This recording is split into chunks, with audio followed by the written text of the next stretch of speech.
Hello, welcome back to my YouTube channel. അപ്പോൾ എല്ലാവർക്കും sultanate of കിച്ചണിലേക്ക് സ്വാഗതം. അപ്പോൾ എന്തൊക്കെ എല്ലാവർക്കും വിശേഷം? എല്ലാവർക്കും സുഖം തന്നെയല്ലേ? അപ്പം റമദാനൊക്കെ തീരാനായി. അപ്പോൾ റമദാൻ ഇഫ്താർ വിശേഷങ്ങളായിട്ടാണ് ഞാനിന്ന് വന്നിരിക്കുന്നത്.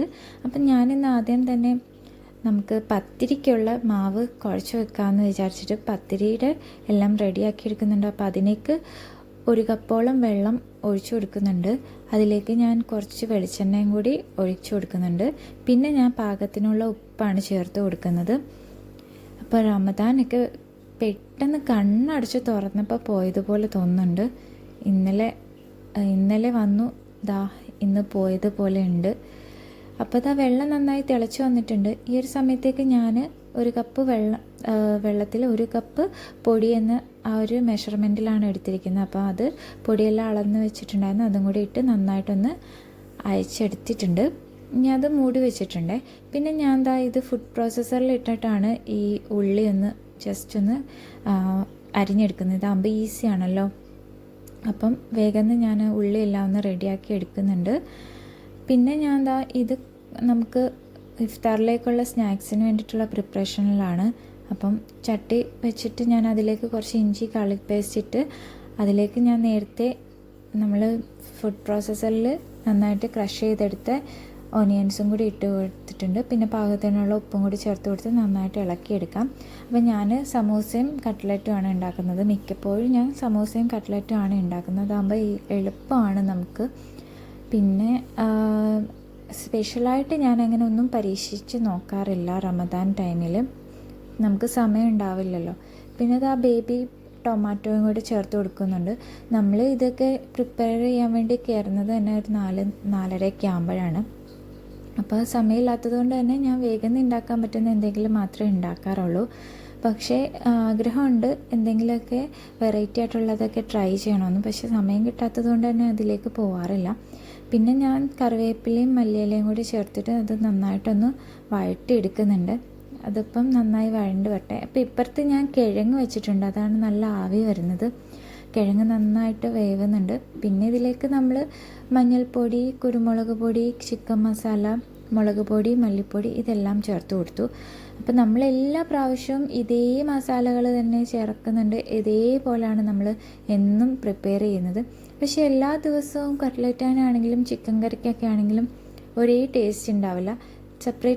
ഡിഫറെൻ്റ് ആയിട്ടുള്ള ടേസ്റ്റാണ് വരുന്നത്. പക്ഷേ നമ്മൾ ഒരേപോലെ ആയിരിക്കും ഉണ്ടാക്കുന്നത്. എന്നാലും എല്ലാം ഒരു വേറിട്ട രീതിയിലുള്ള രുചിയായിരിക്കും. അപ്പോൾ കിഴങ്ങ് ഞാനവിടെ നന്നായിട്ട് പുഴുങ്ങി വെച്ചിട്ടുണ്ട്. ഇനി ഇത് വഴണ്ട് നന്നായിട്ട് വന്നതുകൊണ്ട് തന്നെ ഇത് നന്നായി ഉടച്ചെടുക്കുന്നുണ്ട്.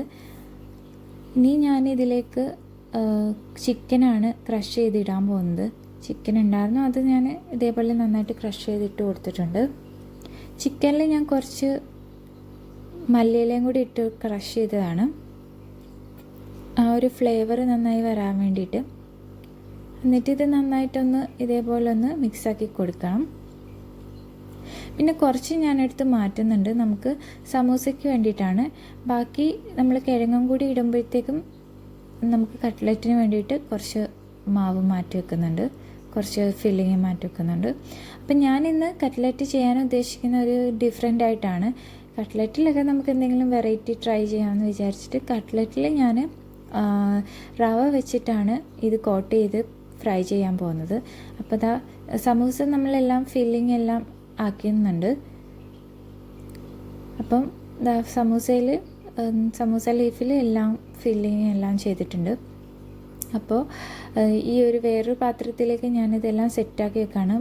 നമ്മുടെ കട്ട്ലറ്റിന് വേണ്ടിയിട്ട് റവ എല്ലാം എടുത്ത് വെച്ചിട്ടുണ്ട്. അതുപോലെ തന്നെ പിന്നെ മുട്ടയെല്ലാം ബീറ്റ് ചെയ്ത് വെച്ചിട്ടുണ്ട്. അപ്പം നമുക്ക് കട്ട്ലറ്റും കൂടെ സെറ്റാക്കി പിന്നെ ഫ്രൈ ചെയ്തും കൂടെ എടുത്താൽ മതിയല്ലോ. ബാങ്ക് പെട്ടെന്ന് വിളിക്കുകയും ചെയ്യും. അപ്പം നമുക്കതിനു വേണ്ടി സമയവുമില്ല.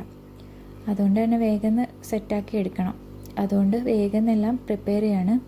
അപ്പോൾ ആ ഒരു സമയത്തേക്ക് ഞാൻ ജ്യൂസ് അടിക്കാമെന്ന് വിചാരിച്ചിട്ട് കുറച്ച് പാൽ ഉണ്ടായിരുന്നില്ല. അപ്പം ഞാൻ വിചാരിച്ചു പാൽപ്പൊടി ഇട്ടിട്ട് കുറച്ച് തണ്ണിമത്തങ്ങയും പിന്നെ ഇപ്പോൾ ഒഴിച്ച് സ്ട്രോബെറി സിറപ്പാണ്. തണ്ണിമത്തങ്ങ ഇട്ടു, സ്ട്രോബെറി സിറപ്പ് ഇട്ടു, നന്നായിട്ട് പാൽപ്പൊടിയൊക്കെ ഇട്ടിട്ട് നന്നായിട്ട് അത് മിക്സിയിൽ അടിച്ചെടുത്തു. ഇനി നമുക്ക് സമൂസയൊക്കെ ഒന്ന് ഫ്രൈ ചെയ്തെടുക്കണം. അപ്പോൾ അതെല്ലാം ഒന്ന് വേഗം ഫ്രൈ ചെയ്തെടുക്കുമ്പോഴത്തേക്കും വേഗം സമയം കുറവാണ്, അതുകൊണ്ട് തന്നെ വേഗം എല്ലാം ഫ്രൈ ചെയ്തെടുക്കുകയാണ്. ലാസ്റ്റ് മൊമെൻറ്റിലാണല്ലോ നമ്മളിതെല്ലാം ഫ്രൈ ചെയ്തെടുക്കുന്നത്, അതുകൊണ്ട് തന്നെ ഭയങ്കര വെപ്രാളമായിരിക്കും. വേഗം ഇതെല്ലാം ഫ്രൈ ആക്കി വെക്കണം. പിന്നെ കട്ട്ലറ്റാണ് ഇതിൻ്റെ കൂടെ ഫ്രൈ ചെയ്യാൻ പോകുന്നത്. ഈ റവയിൽ വെച്ചിട്ട് കട്ട്ലറ്റ് ചെയ്തെടുക്കുമ്പോൾ അതിനൊരു പ്രത്യേക ഒരു ടേസ്റ്റ് ഉണ്ട്, നല്ല ടേസ്റ്റാണ്. പക്ഷെ അത് നന്നായിട്ട് പുറം കോട്ടിങ് നന്നായിട്ടൊന്ന് ഫ്രൈ ആയി കിട്ടണം, എന്നാലേ അതിൻ്റെ ഒരു എക്സാക്റ്റ് ആയിട്ടുള്ള ടേസ്റ്റ് വരുള്ളൂ. പിന്നെ റവ ഒരുപാട് കോട്ട് ചെയ്യരുത്, ജസ്റ്റ് ഒറ്റ ഡിപ്പേ ചെയ്യാവുള്ളൂ. അതുകൊണ്ട് ജസ്റ്റ് ഒറ്റ ഡിപ്പ് ചെയ്താലേ ഇതിനൊരു നല്ലൊരു ടേസ്റ്റ് ഉണ്ടാവുള്ളൂ. പിന്നെ ഇതെല്ലാം ഞാനെല്ലാം റെഡിയാക്കി വെച്ചിട്ടുണ്ട്.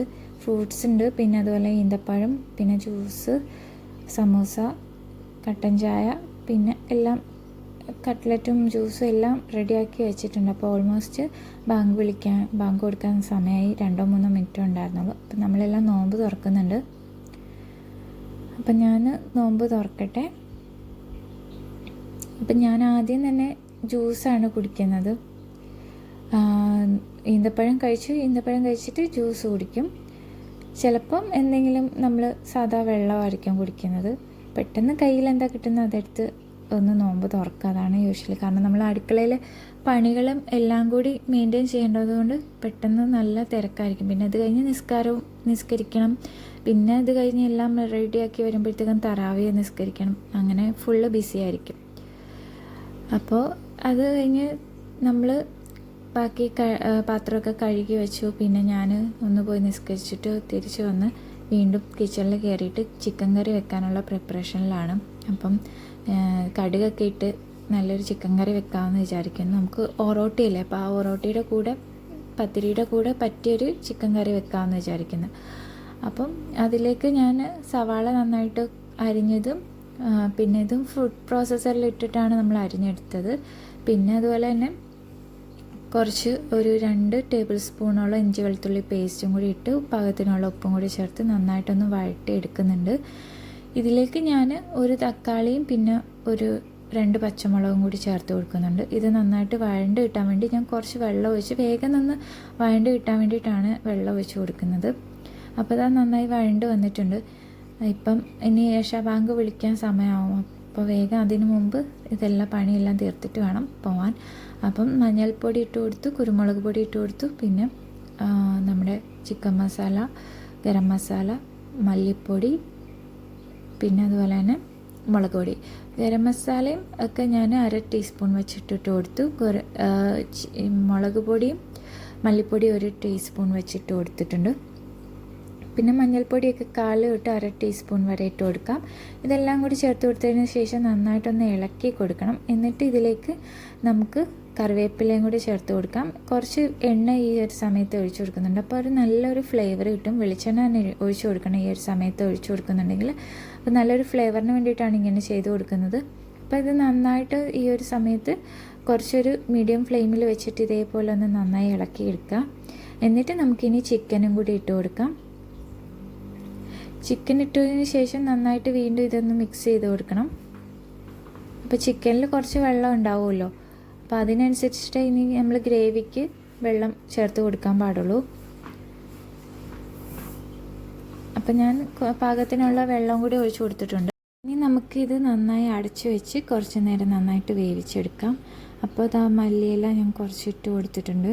എന്നിട്ട് നമുക്ക് വീണ്ടും ഇത് ഇളക്കി കൊടുത്തതിന് ശേഷം ഇത് കുറച്ച് വെള്ളം ഒന്ന് വറ്റിച്ചെടുക്കണം. അത് വേവട്ടെ. അപ്പോഴത്തേക്ക് നമുക്ക് അതിൻ്റെ ഇടയ്ക്കായിട്ട് നമ്മൾ നേരത്തെ കുഴച്ച് വെച്ച മാവ് ഉണ്ടല്ലോ, പത്തിരിയുടെ മാവ്, അതൊന്ന് നന്നായിട്ടൊന്ന് കുഴച്ചെടുക്കണം. എന്നിട്ട് പത്തിരിയും കൂടെ ആക്കിയെടുക്കാനുണ്ട്. അപ്പം ഇത് വേഗം തന്നെ ചെയ്യാം. അപ്പം ഇത് കാരണം കുറച്ച് ചൂടാറിപ്പോയായിരുന്നു, വേറെ ഒരുപാട് ജോലി ഉണ്ടായിരുന്നതുകൊണ്ട് അതിൻ്റെയൊക്കെ ഇടയ്ക്ക് പോയപ്പം ഇതിൻ്റെ ചൂടൊക്കെ ആറിപ്പോയിട്ടുണ്ടായിരുന്നു. അപ്പോൾ ഇനി ഇത് നമുക്ക് വേഗം തന്നെ എല്ലാം ഉരുട്ടി പത്തിരിയുടെ ഇത് റെഡിയാക്കി എടുക്കാം. അപ്പം ഞാനൊരു പുതിയൊരു ഷീറ്റ് വാങ്ങിയിട്ടുണ്ടായിരുന്നു. നമുക്ക് ചപ്പാത്തി പരത്താനും അതുപോലെ പത്തിരി പരത്താനും ഒക്കെ പറ്റിയൊരു നല്ലൊരു ഷീറ്റ്. അപ്പോൾ ഇത് ഞാൻ എപ്പോഴും ആലോചിക്കും വാങ്ങിക്കണമെന്ന്. അപ്പോൾ സമയം ഇത് കിട്ടിയപ്പോൾ ഞാനിത് വാങ്ങി. നല്ല യൂസ്ഫുള്ളാണ്. എനിക്ക് തോന്നുന്നു നമുക്ക് ഇതിൽ പ്രസ്സിൽ പരത്തുന്നതിനെക്കാട്ടി നല്ലതായിട്ട് പരന്ന് കിട്ടുന്നുണ്ട്. പക്ഷേ ഇതിൻ്റെ അകത്ത് ഒരു ആകെ പ്രശ്നമുണ്ടെന്ന് വെച്ച് കഴിഞ്ഞാൽ നമ്മുടെ ഈ പരത്തിയെടുക്കുന്ന ഇതില്ലേ കോല്, അത് തടിയുടെ ആയതുകൊണ്ട് തന്നെ വെള്ളം നനവ് നമ്മൾ എത്ര തുടച്ചാലും അതിൻ്റെ അകത്ത് നനവുണ്ടാവും കഴുകി കഴിഞ്ഞാൽ. പ്ലാസ്റ്റിക്കിൻ്റെ ആണെന്ന് തോന്നുന്നു എനിക്ക് കുറച്ചുകൂടി നല്ലതെന്ന് തോന്നുന്നുണ്ട്. അപ്പം പിന്നെ നല്ല ഷേപ്പിലൊന്നും പത്തിരി വന്നില്ല. അപ്പം ഞാൻ അതൊരു സർക്കിള് തരത്തിലുള്ള ഒരു ബൗളിൽ ജസ്റ്റ് ഒന്നാക്കി അത് ഷേപ്പ് ചെയ്തെടുക്കുകയാണ്.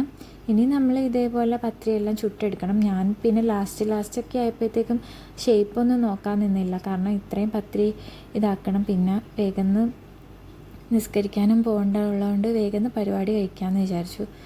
അങ്ങനെ എല്ലാം ചുട്ടെടുക്കുകയാണ്. പത്തിരി നന്നായിട്ട് പൊള്ളിയൊക്കെ വരുന്നുണ്ടായിരുന്നു. നല്ല പെർഫെക്റ്റായിട്ട് കിട്ടിയായിരുന്നു പത്തിരി. അപ്പം ഇനി നമുക്ക് ഇതൊന്ന് മറിച്ചിട്ട് കൊടുത്ത് നന്നായിട്ടൊന്ന് ഇതാക്കി എടുക്കാം. അപ്പം നമ്മുടെ പത്തിരിയൊക്കെ റെഡി ആയിട്ടുണ്ട്. ചിക്കൻ കറി നമ്മുടെ റെഡി ആയിട്ടുണ്ട്. ചിക്കൻ കറി ഇതായപ്പം കണ്ടോ വെള്ളമൊക്കെ കറക്റ്റായി. കാരണം നമ്മൾ ഇത്രയും വെള്ളം എടുക്കുന്നുള്ളൂ. കാരണം എന്താണെന്ന് വെച്ച് കഴിഞ്ഞാൽ ഞാൻ തേങ്ങാപ്പാലും കൂടി ചേർക്കുന്നുണ്ട്. തേങ്ങാപ്പാലല്ലാതെ സെപ്പറേറ്റ് വെച്ചിട്ടുണ്ട്. അപ്പോൾ തേങ്ങാപ്പാലും കൂടി ചേർത്തിട്ട് നമുക്ക് കഴിക്കാമെന്ന് വിചാരിച്ചിട്ട്. പിന്നെ ഇതൊക്കെ അപ്പുറത്തുനിന്ന് കിട്ടിയ കുറച്ച് ചോറും റൈസും ചിക്കനും ഒക്കെയാണ്. അപ്പോൾ ഇത്രയൊക്കെ ഉള്ളായിരുന്നു നമ്മുടെ ഇഫ്താർ വിശേഷങ്ങൾ. അപ്പം എല്ലാവരും എൻ്റെ ചാനലൊന്ന് സബ്സ്ക്രൈബ് ചെയ്ത് സപ്പോർട്ട് ചെയ്യുക. നിങ്ങളുടെ കസിൻസിനും ഫ്രണ്ട്സിനും ഒക്കെ ഒന്ന് ഷെയർ ചെയ്യുക. നിങ്ങൾ കാണുന്നുണ്ടെങ്കിൽ ഒന്ന് ലൈക്ക് ചെയ്ത് സപ്പോർട്ട് ചെയ്യുക, കമൻറ്റും ചെയ്യുക. അപ്പോൾ ഇനി അടുത്തൊരു നല്ലൊരു വീഡിയോ ആയിട്ട് വരുന്നിടം വരെ എല്ലാവർക്കും ടാറ്റാ ബൈ ബൈ, സീ യു.